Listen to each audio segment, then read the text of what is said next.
ang mga kwento ng pag-ibig, kwento ng buhay at kwento ng pag-asa dito sa Barangay Love Stories. Love Stories. Hindi dapat na ginagawang biro ang pananakit ng damdamin ng ibang tao. Hindi rin dapat gumagamit ng iba para lamang makausad tayo mula sa sakit na nararamdaman natin. Ikaw, kabarangay, handa ka bang pumasok sa relasyon kahit na hindi mo pa mahal ang isang tao? Dear Papa Dudut, itago niyo na lamang po ako sa pangalang Nela. 29 years old na ngayon at nagtatrabaho bilang isang IT specialist. Nagkaroon ako ng long-time boyfriend noon. Carlo ang pangalan niya at akala ko talaga ay siya na, yung makakasama ko sa panghabang buhay. Marami na kasi kaming plano para sa hinaharap namin. Mga plano na ako na lang pala ang may gustong tuparin. Dahil bigla na lang niyang tinapos ang 6 na taong relasyon namin noon. Ang sabi niya noong unay naguguluhan daw siya sa nararamdaman niya. At magulo rin daw silang magkakapatid noon. Ayoko mang pumayag ay wala na akong nagawa pa, pero pagkalipas lamang ng 3 buwan mula nang maghiwalay kami, nalaman ko na lamang na pakakasalan na niya ang bagong girlfriend niya na buntis na noon. Doon na naging malinaw sa akin ang lahat, Papa Dudut. Nasaktan talaga ako ng sobra at hindi ko alam kung paano magsisimulang muli. Halos araw-araw akong umiiyak sa tuwing naaalala ko ang relasyon namin ni Carlo. Hanggang sa imbitahan ako ng kaibigan at katrabaho ko na si Camille na magbakasyon muna sa probinsya nila sa parteng Visayas. Gusto niya raw na tulungan ako na makapag-move on. Kaya naman sumabay na ako ng request sa kumpanya namin na makapag-work from home setup muna na kaagad namang na-approve. Tumira kami sa isang transient house na pagmamay-ari mismo ng tita ni Camille. Doon ko rin nakilala si Joshua nang minsan nasa may tabing dagat kami ni Camille. Guwapo siya, matangkad at palangiti. In-invite niya ako kinabukasan noon sa bahay nila na malapit lang naman daw sa transient house namin. Fiesta daw kasi sa kanila at may kaunting handaan. Sasama dapat si Camille pero umatake ang migraine niya, kaya naman ako na lamang ang pumunta sa bahay nina Joshua, Papa Dudut.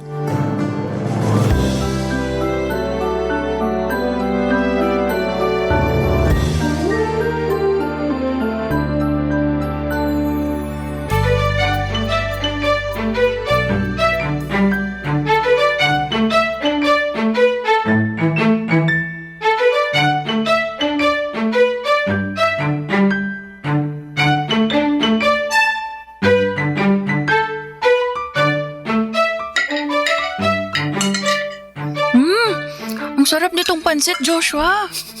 Mabuti naman at nagustuhan mo. Special recipe talaga yan ni Mama. Pero masarap talaga lahat ng pagkain na handa nyo. Itong pansit lang talaga yung pinakapaborito ko sa lahat. Iyan din kasi ang palaging request ni Joshua tuwing may handaan dito sa bahay. Di pwedeng mawala ang pansit na yan.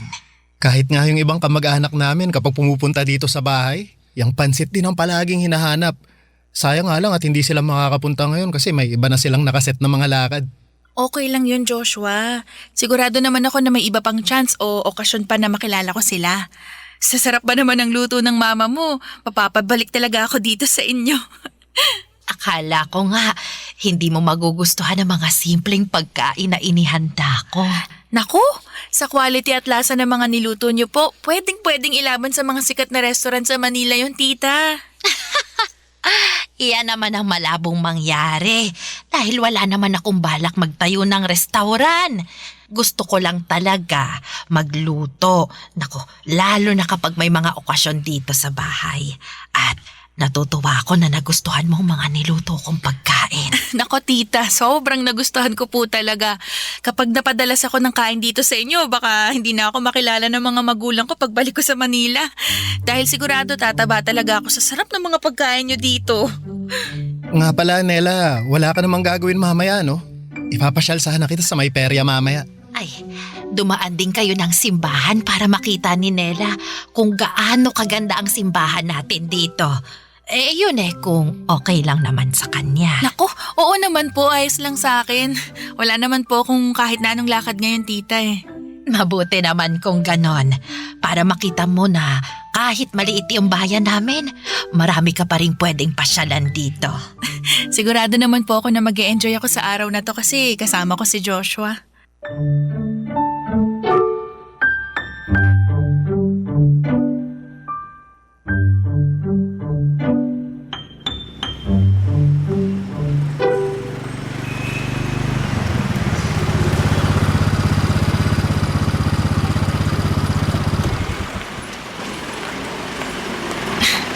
Joshua, thank you sa paghatid mo sa akin pa uwi ha. Wala yon, sana nag-enjoy ka kanina. Naku, kung alam mo lang. Sobrang nag-enjoy talaga ako kanina. Naubos nga yung energy ko sa katatawa dahil sa mga joke na baon mo Tapos sobrang ganda pa ng lugar na pinasyalan natin kanina. Sobrang relaxing talaga. Ako rin, sobrang nag-enjoy ako kanina.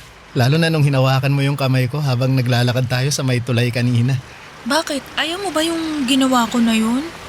Siyempre, sobrang gusto, Nela. Nagulat lang talaga ako, tsaka natatakot ako na baka isipin mo na sinasamantala ko yung kabaitan mo. Gusto ko lang talaga na ma-enjoy mo ang lugar namin at yung bakasyon mo. Para saan yung halik na yon? Para ipaalam sa'yo na sobrang nag-enjoy ako nakasama ka. Ang dami mo pa kasing sinasabi Sorry. Sige, uuwi na rin ako para makapagpahinga ka na. Okay, sige. Ingat ka sa pagmumotor mo ha. Salamat. See you tomorrow? Oo naman, pupuntahan kita ulit dito. See you bukas. Bye.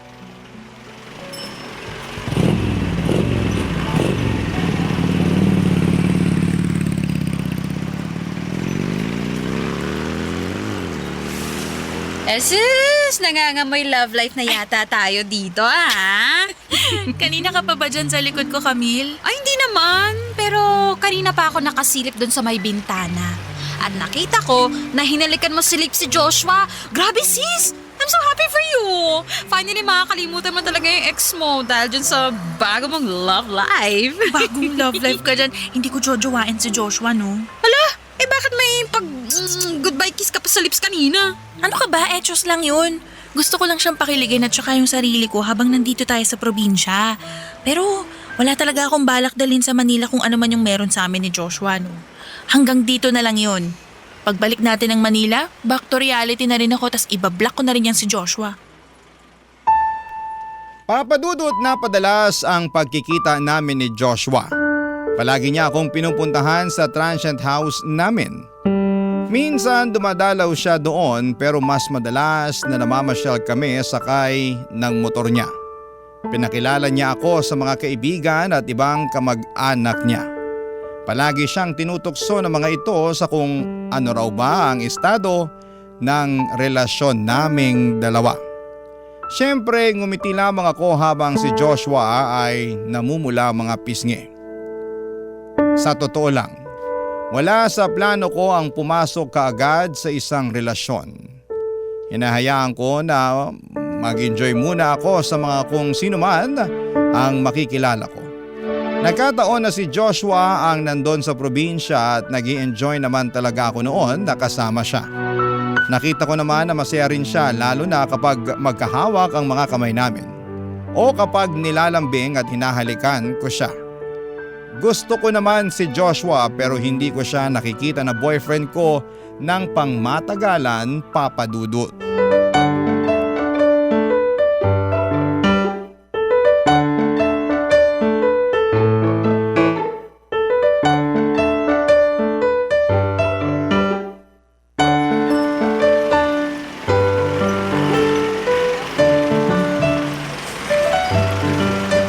Girl, una na ako ako sa loob ng airport ha. Sige, susunod na rin ako. Ay, bye Joshua! Bye, Camille! Joshua, thank you nga pala ulit sa paghatid mo sa amin ni Camille dito sa airport ha. Nanghiram ka pa talaga ng kotse para lang magkasya yung mga gamit namin.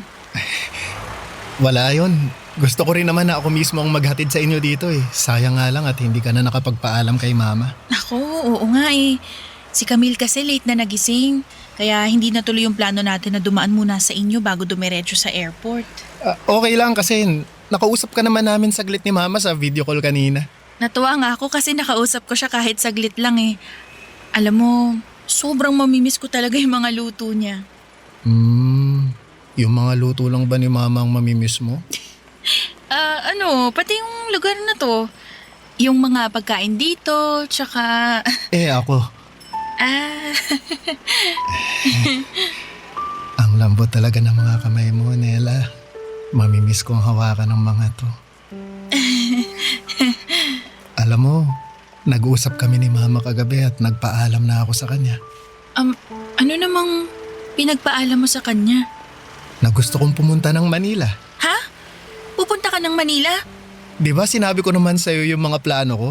Na gusto kong sumunod sa'yo sa Manila? Oo nga, pero hindi ko naman alam na seryoso ka nung sabihin mo yun. Bakit naman ako hindi magiging seryoso alam mo naman na seryoso ako sa'yo. Nela, hintayin mo ako ha. Anong ibig mong sabihin? Hintayin mo yung pagdating ko sa Manila. Mag-iipon lang ako ng konti tapos susunod na rin ako sa'yo doon. May nakausap na rin ako na kamag-anak namin na nakatira doon. Matutulungan daw nila akong makahanap ng trabaho saka pwede pa nila akong patuloyin muna sa kanila hanggang sa... Teka, Joshua, relax ha, relax. Ang dami mo ng plano eh. Hindi ko na masundan lahat. Sorry, medyo na-excite lang ako na magsimula ng bagong buhay kasama ka. Ang totoo, medyo kinakabahan din ako kasi never pa ako nakapunta ng Manila eh. Pero huwag kang mag-alala. Mabilis naman akong masanay sa isang lugar. Sigurado ako na makakahanap ka agad ako ng trabaho na malapit sa'yo. Para palagi pa rin tayong magkasamang dalawa. Joshua, I'm sorry ha, pero sa tingin ko, huwag ka munang magpadalos-dalos sa mga desisyon mo. Hindi ako nagpapadalos-dalos, Nela. Pinag-isipan ko na lahat to. Sigurado na ako sa mga gusto kong gawin at pagsunod sa'yo sa Manila. But I don't think we're going to work. Ano bang sinasabi mo, Nela? Joshua, I'm sorry pero hanggang dito na lang tayo. Hindi ko maintindihan. Gusto mo rin naman ako, di ba? Nela, sagutin mo ang tanong ko. Mahal mo na rin ako, di ba? Aminin ko na nag-enjoy ako sa lahat ng oras na kasama kita. Kaya lang Ano? Kaya lang hindi kita mahal. I'm sorry, Joshua. Hanggang dito na lang talaga tayo. Papa Dudut, kahit noong mga araw na magkasama kami ni Joshua, palagi kong naririnig ang mga plano niya na pagsunod sa akin sa Maynila at paghahanap ng trabaho dito. Hindi ko naman sineseryoso yun kasi wala talaga sa isipan ko na patagalin ang kung anuman ang meron sa aming dalawa. Gusto ko lang mag-enjoy at saglit na makalimot sa pagkawasak ng puso ko nang dahil sa ex-boyfriend ko. Pero hindi ibig sabihin na gusto ko nang pumasok sa isang relasyon. Nagigilty din naman ako sa mga sinabi ko sa kanya lalo na nang naluluhan na niya akong niyakap ng mahigpit. Paulit-ulit niyang sinasabi kung gaano niya ako kamahal at kung gaano niya kagusto na sumunod sa Maynila para makasama ako. Pero bukod sa hindi pa ako handang pumasok sa relasyon, hindi rin talaga si Joshua ang tipo na gagawin kong boyfriend. Alam ko sa sarili ko na kahit formal niya akong ligawan ay hindi ko siya seseryosohin o sasagutin man lang, Papa Dudut. Hindi ko nakikita na magiging kami in the near future, Papa Dudut. Barangay Love Stories. Barangay Love Stories. Papadudot nang makabalik ako ng Maynila ay naramdaman ko na kahit papaano ay nakatulong ng isang buwan ng pagbabakasyon at trabaho ko sa probinsya. Mula kasi noon ay hindi na ako gabi-gabing umiiyak ng dahil sa ex-boyfriend ko. Hindi ko na rin siya masyadong naaalala at kung pumasok man siya sa isipan ko ay napapailing na lamang ako at hindi na naiiyak kagaya noong bago pa lamang kaming naghiwalay. Si Joshua naman ay panay pa rin ang pagtitext at chat sa akin noon, Papa Dudut. Halos araw-araw ay tumatawag din siya sa akin. Kahit blinak ko na ang number niya at mga social media accounts. Kaya lang gumagamit pa rin po siya noon ng ibang mga number at nagka-create pa ng ilang dami account para i-message ako sa aking Facebook. Minsan pa nga ay nagko-comment pa siya sa mga public post ko na kaagad ko namang dinidelete. Kaya naman nag-decide na po ako noong i-private na ang lahat ng mga social media accounts ko. Papa Dudut.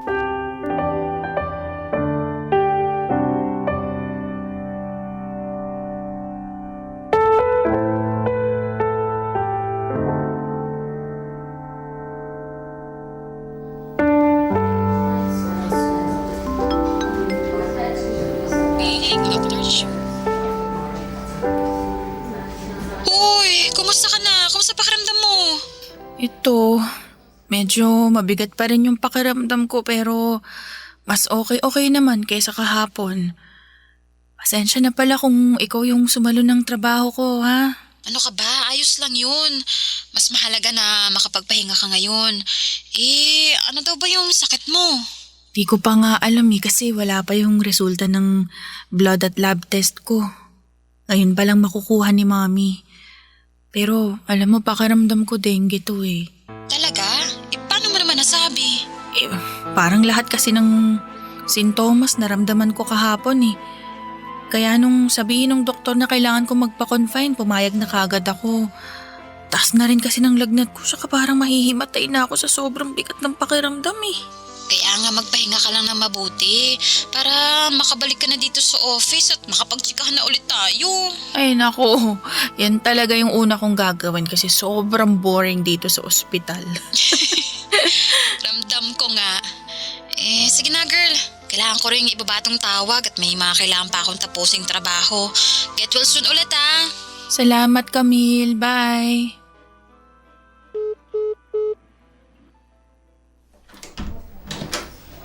Gising ka na pala. Opo, tumawag kasi si Camille kanina. Kumusta nang pakiramdam mo ngayon? Mas maayos na po kaysa kahapon. Ang haba rin po kasi ng tulog ko, umiepekto na rin siguro yung mga gamot na pinainom sa akin. Mabuti naman kung ganon. Nag-alala talaga ako kasi ramdam ko yung panghihina mo kanina. Tapos ang taas pa ng lagnat mo. Hirap pa nga rin po talaga ako makabangon kaya tumawag na po ako kagad sa opisina para ipaalam na hindi pa ako makakapasok. Siya nga pala, nakuha ko na nga pala ang mga resulta ng lab at blood test mo. Normal lahat ang resulta, Nela. Ha? Wala po akong dengue? Yun din ang akala ko na sakit mo pero wala ka daw dengue o kahit na anong sakit. Pero bakit iba po yung pakiramdam ko sa katawan ko? Para akong tatrangkasuhin na basta hindi ko maintindihan. Ano ba kasing ginawa niyo ni Camille sa bakasyon niyo at bigla ka na lang ng hina ng ganyan? Normal lang pong bakasyon tsaka pamamasyal. Wala po kaming kahit na anong extreme na activity na ginawa doon. Pero bakit naman parang masyadong nabugbog yung katawan mo sa pagod? Di ko rin po alam, Mami. Basta paggising ko kahapon, para akong nag-gym ng isang buong linggo dahil sa sobrang sakit ng katawan. Papa Dudut, sobrang weird talaga ng pakiramdam ko ng umaga na yon. Masakit lahat ng parte ng katawan ko. Pati paglalakad noon ay nahihirapan ako kaya pumayag na kaagad ako na magpa-confine. Sa dami ng test na ginawa sa akin ay hindi rin nila nalaman kung ano ang naging dahilan ng biglang panghihina ng katawan ko. Ilang ulit din nagtatanong sina Mommy at Daddy noon tungkol sa mga ginawa namin sa probinsya. Inisip kasi nila na baka kung ano-anong activity ang ginawa namin kaya sumakit na lamang bigla ng ganon ang katawan ko. Pero bukod sa pagtatrabaho sa transient house at pamamasyal kasama si Joshua ay wala na akong ibang natatandaan na ginawa namin. Mabuti na lang kahit papaano ay nagsimulang gumaan ang pakiramdam ko sa paglipas ng 3 araw. Umuwi na ako ng bahay at kinabukasan ay nakabalik na rin po ako sa pagtatrabaho. Nagsimula nang maging normal ang lahat sa buhay ko dahil hindi na rin nangungulit pa si Joshua. Pero isang kakaibang pangyayari ang naranasan ng katawan ko noon, Papa Dudut.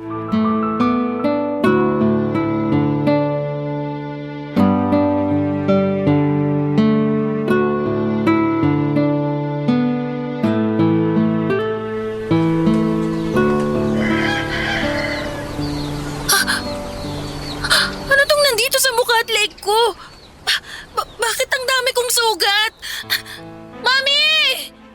Mami! Oh anak, bakit sumisigaw ka dyan at... Ay Diyos ko, anong nangyari sa mukha at leeg mo? Hindi ko po alam, Mami. Tingnan niyo po, meron din dito sa braso ko. Ang dami mong butlig sa mukha at parang nagsusugat na ang mga nana. Ang kati-kati nga po tas ang hapdi ng balat ko ngayon. Ay Diyos ko anak, namumula at namamaga talaga yung mga sugat mo. Pati yung mga mata mo namamaga din. Mami, ano kaya to? Hindi ko rin alam. Ang mabuti pa magpalit ka na ng damit at pupunta tayo ng ospital ngayon din.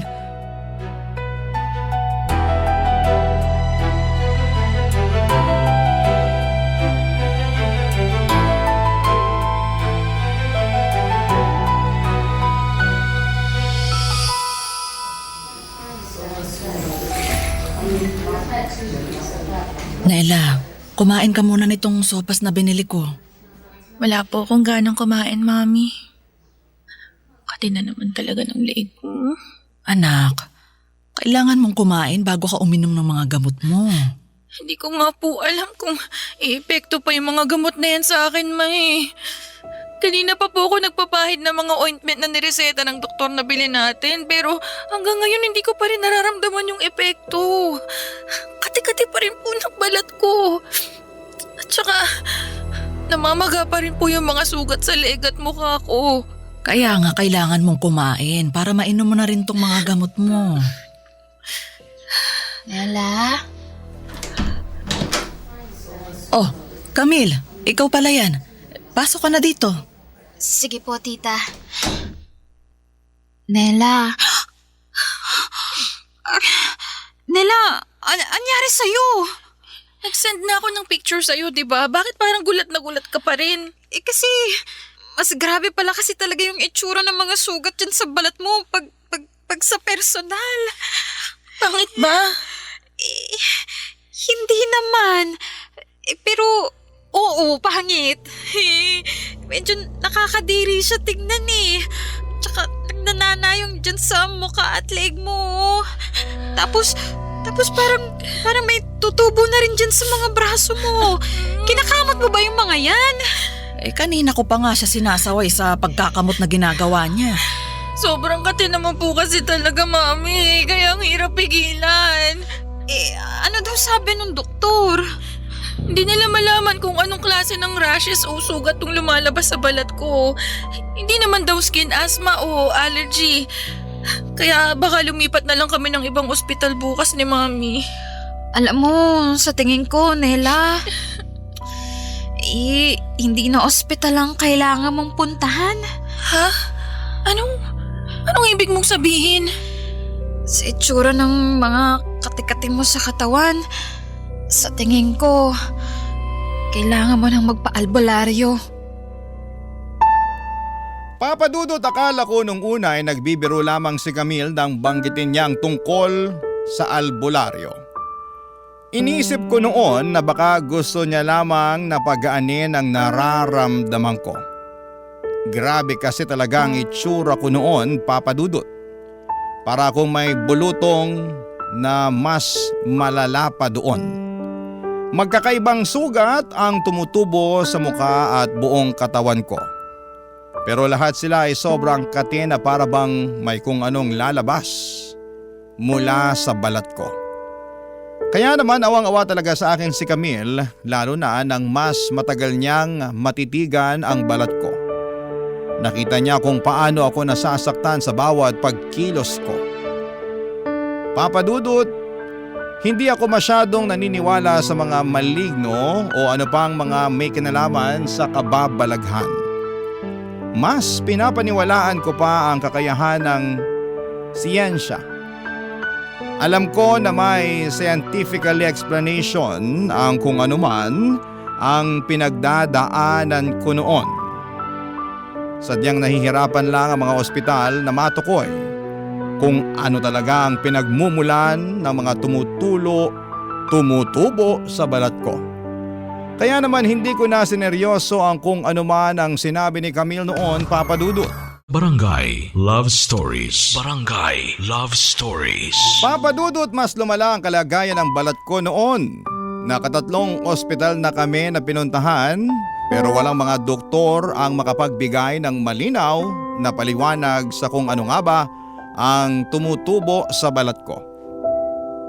Kung ano-anong mga ointment at oral medication ang ibinigay nila sa akin. Wala ni isa sa mga yon ang tumalab at nakapagpagaling ng balat ko. At sa bawat araw na lumilipas ay ramdam ko yung mas paglalim ng mga sugat sa lahat ng parte ng katawan ko. Sobrang hirap linisan ang mga sugat ko dahil palagi itong nagdurugo o pumuputol or pumuputok ang mga nana. May malagkit na likido na lumalabas doon na may mabahong amoy na kasama. Nang maubos ang sick leave credits ko ay pinilit kong pumasok sa opisina pero nahirapan akong mag-commute. Kitang-kita kasi sa balat ko ang mga sugat ko. Kaya naman nag-face mask at long sleeve na talaga ako kaya lang dumidikit ang mga sugat ko sa mahabang manggas ng damit ko. At may kakaiba ring amoy ang ibinibigay ng katawang ko kahit naliligo naman ako sa araw-araw. Nag-request na lamang ulit ako ng temporary work from home setup sa opisina. At dahil sa kalagayan ko ay pumayag naman sila sa request ko. Pero habang tumatagal ay mas lalo akong nahihirapan noon, Papa Dudut. Dahil bumalik ang pananakit ng katawan ko hanggang sa dumating ako sa puntong nagdesisyon na akong sundin ang payo ni Camille na papuntahin sa bahay namin ang kilala niyang manggagamot na si Mang Emong, Papa Dudut.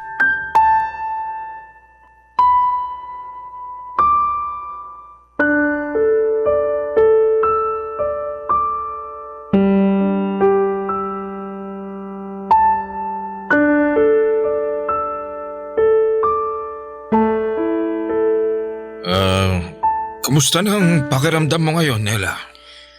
Masakit pa rin po yung mga sugat ko eh. Parang gumagalaw yung mga sugat ko at may lalabas na kung ano mula sa loob nito. Napansin ko nga na ang sariwa ng mga sugat sa balat mo. Mang Emong, ang sakit din po ng buong katawan ko eh. Para po akong sinagasaan at tumakbo ng ilang daang kilometro. Uminom na nga po ako ng gamot sa sakit ng katawan pero wala po talagang epekto eh. Alam mo, pagpasok ko pa lang dito sa kwarto mo, may kakaiba na ako agad na nararamdaman eh. Ano pong ibig niyong sabihin? Nela, meron ka bang nakaaway bago mo naramdaman ang lahat ng ito? Nakaaway? Wala naman po, Mang Emong. Mabait na bata ang anak ko. Kahit sa kapitbahay o mga kamag-anak namin, wala siyang nakakasamaan ng loob. Kahit po sa opisina, wala akong natatandaan na nakakaaway ko. Wala ka bang naalala na baka may nasaktan kang tao kahit hindi mo sinasadya? Wala naman po kasi hindi po talaga ako palaaway tsaka… Nela, si Joshua. Sinong Joshua? Yung yung lalaking nagkagusto kay Nela nung nasa probinsya kami. Naging boyfriend mo ba siya? Hindi po, Mami, pero gusto niyang sumunod dito sa Manila para makasama ako pero sinabihan ko siya na wag na. Kasi ayoko na siyang paasahin palalo. Kaya ayun, pinutol ko na lahat ng pwedeng maging komunikasyon naming dalawa. Alam mo, feeling ko talaga si Joshua yun. Wala na ibang pwedeng gumawa sa'yo niyan kundi siya lang. Parang imposible naman yung sinasabi mo dahil alam kong mabuting tao si Joshua. Maraming pwedeng gawing bagay ang mga taong sobrang nasaktan. Sandali. May gagawin lang ako rito. Mang Emong, ano po yung sinusulat niyo sa papel? Orasyon ito. Laban sa barang na nangyayari ngayon sa kaibigan mo. Barang? Ibig sabihin po mambabarang si Joshua? Pwedeng oo. Pwede rin namang pinabarang kanya sa ibang tao. Pero nararamdaman ko na malakas ang kapangyarihan ng mambabarang na to. At malaki ang galit na nararamdaman ng taong gumawa sa'yo nito. Manong, ano pong gagawin niyo dyan sa maliit na papel na yan? Ito, irorolyo ko ito. At iipit ko sa ilalim ng hinlalaki ng kanang paa ni Nela. Pero Ineng, ngayon pa lang sasabihan na kita na masakit itong gagawin ko, ha? Paano po magiging masakit Papel lang yung ilalagay niyo sa hinlalaki ng paa niya. Hindi lang ito basta papel. Papel na may nakasulat na orasyon at kasamang dasal ko. Nela, Po, ilalagay ko na ito dito sa ilalim ng hinlalaki mo, ha? Ano man ang sakit na maramdaman mo, kailangan mo yung tiisin. Dahil doble o triple ang sakit na nararamdaman ng taong gumawa nito sa'yo. sige po Mang Emong. Sige, ito ha. Ilalagay ko na, Nela. Tiisin mo lang. Tiisin mo. Kailangan nating mapaalis ang mambabarang na gumawa nito sa katawan mo. Mang Emong! Masakit!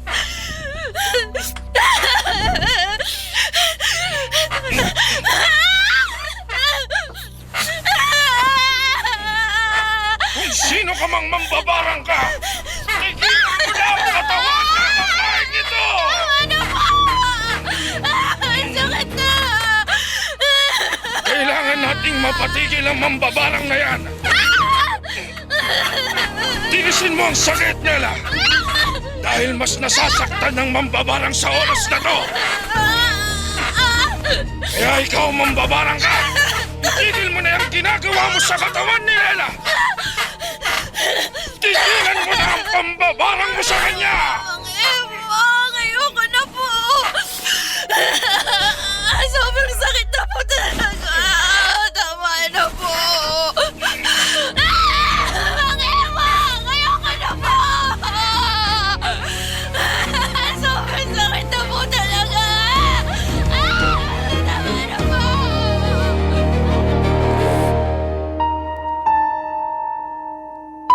Papadudot nung sabihin ni Camille na baka si Joshua ang may pakana sa kung anuman ang nangyayari sa akin ay hindi talaga ako makapaniwala.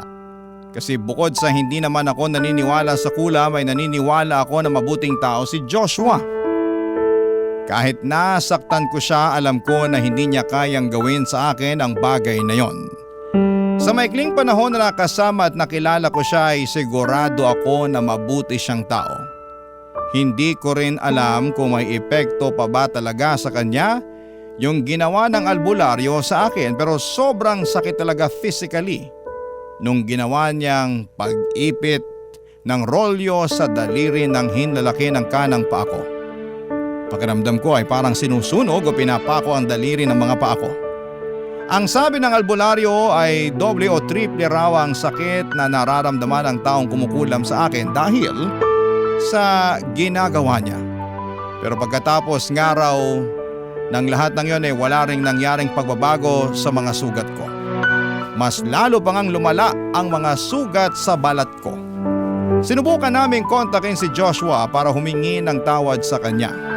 Inunblock ko lahat ng social media account at cellphone number na ginamit niya noon para makontak ako. Kaya lang ay wala na rin akong makontak alinman sa mga account o cellphone numbers na yon. Papadudot.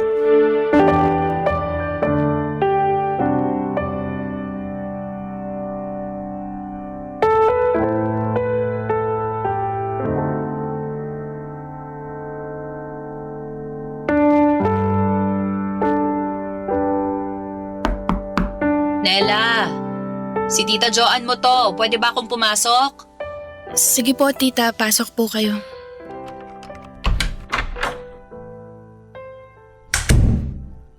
Kumusta ka na? Ayos lang naman po. Kanina ka pa hinahanap ng mga pinsan mo. Pero ang sabi ng mami mo, ayaw mo daw lumabas ng kwarto mo. Ayoko lang naman po na mapag-usapan ako sa labas, Tita Joanne. Nakikita niyo naman po yung kalagayan ko ngayon, di ba? Ang dami ko pong sugat sa balat. Ano bang sabi ng doktor na tumingin sa'yo? Hindi po nila matukoy kung ano tong tumubo sa balat ko eh. Ginamit ko naman po lahat ng nireseta nilang ointment. Ininom ko lahat ng gamot na kailangan kong inumin. Pero wala pong gumana ni isa sa mga yun. Nagpatingin na nga rin po ko sa ibang manggagamot eh.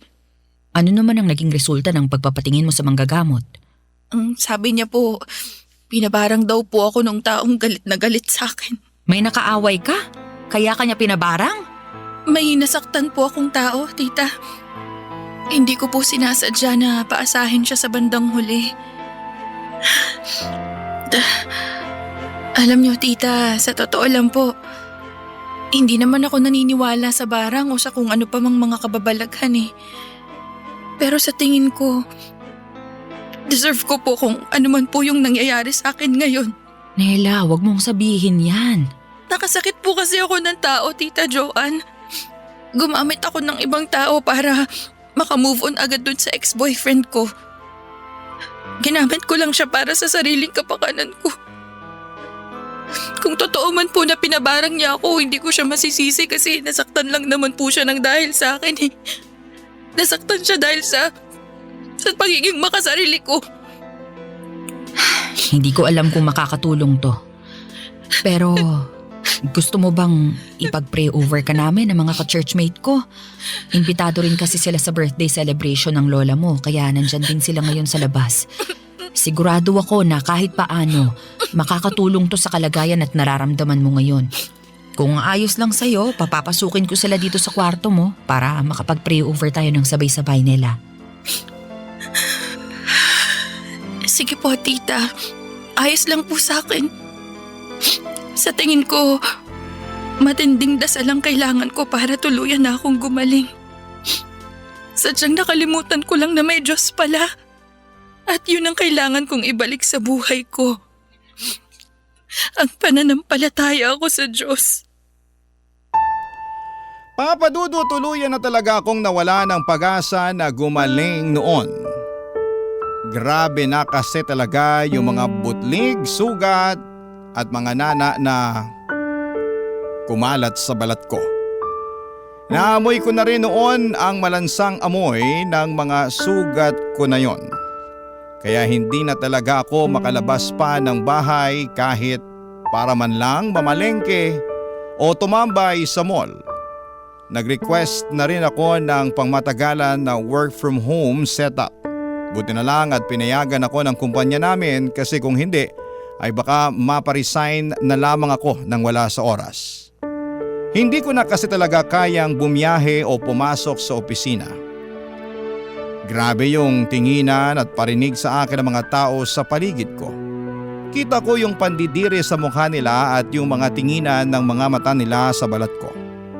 Parang gusto ko na lamang lamunin ako ng lupa noon. Kaya naman wala na akong ibang ginawa kung hindi ang magtrabaho at magkulong sa loob ng kwarto ko. Kahit pa nga may family gathering na sa bahay namin mismo ginaganap ay nagkukulong pa rin ako sa kwarto ko.